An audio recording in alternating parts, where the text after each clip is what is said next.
আসসালামু আলাইকুম। সবাই কেমন আছেন? আশা করি সবাই ভালো আছেন। দুপুরে বাসায় গেলাম।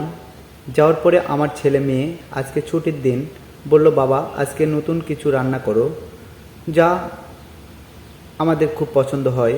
কারণ আমি আসলে মজাদার কিছু রান্না করতে পারি।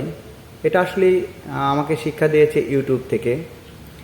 তো তার মার পাশাপাশি আমিও তাদেরকে একটু ভালো মন্দ কিছু খাওয়াই। তো আম কাটলাম, কাটার পরে ভালোভাবে ধুয়ে নিলাম, তারপরে সেদ্ধর জন্য পাতিলে কিছু পানি দিয়ে গরম করা শুরু করলাম। তারপরে একটু লবণ পানিতে মিশালাম।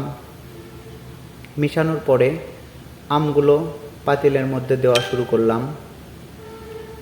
তো যাই হোক, আমগুলো একের পর এক এইভাবে দিতে শুরু করলাম। সব আম পাতিলের মধ্যে দেওয়ার শেষে কিছু লবণ আবার সে আমগুলোর ওপর ছিটিয়ে দিলাম। তো গরম করা শুরু করলাম, ঢেকে দিলাম। এখন সেদ্ধ হবে। সেম 5 থেকে 7 মিনিট একটানাভাবে চুলার জাল বসিয়ে দিলাম। তারপরে সেদ্ধ শেষে এদেরকে আবার, আমাদের দেশীয় ভাষায় বলে ডাল ঘাটুনি, এরকম ঘন্টন দিয়ে একটু মিক্সড করে নেওয়ার চেষ্টা করলাম। এক পর্যায়ে মিক্সড হয়ে যাচ্ছে। আবার চিনি দিলাম।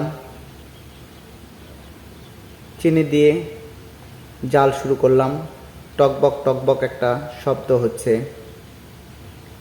তো তারপরে দিলাম মরিচের গুঁড়া, মানে ভাজা মরিচের গুঁড়া। তারপরে এইভাবে প্লেটে রেখে দিলাম, আর তৈরি হয়ে গেল ম্যাঙ্গো বার। এখন রোদে শুকে ম্যাঙ্গো বার তৈরি করব।